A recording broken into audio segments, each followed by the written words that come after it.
Hello, this is Malay and welcome back to my channel. Well, in this video, let's take a look at how do we get the metadata of the file that is in the SharePoint Online document library using Power Automate Desktop. Let's get started. Now, I do have the file called Project Introduction, which is under the Projects Document Library Service Desk Automation folder.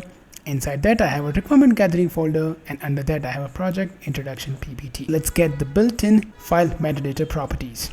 Well, let's drag and drop get file metadata. Let's configure the site and other properties. Well, my file is under the IT department SharePoint site. So I'm going to go and select the IT department site.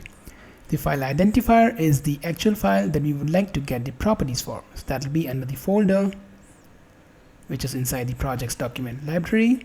So I have the service desk automation. In that, I'm going to go in the requirement gathering and I will have the project introduction. Click on save and let's click run and wait for the process to complete to get us the metadata. Okay, now if we double click on this, you will see that we get the item ID, which is the ID of that item. We have the internal ID, name, display name, path, when the file was last modified, what is the size of the file, what is the media type, some e tag, is it a folder or not, and some file locator information. If you would like to retrieve the metadata using the path, you can do that as well. If you drag and drop this, it would be very similar to the previous section. Let's select the IT department site, select the file path.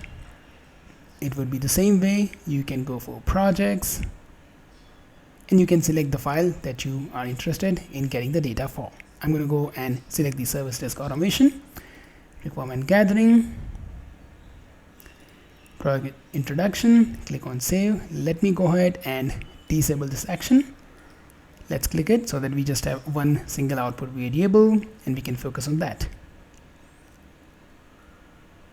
So this time it's get metadata by path response, and you will see exactly similar response which we just saw initially in the previous section. So that is how you can get the built-in file metadata using Power Automate Desktop. Well, I thank you so much for watching this video.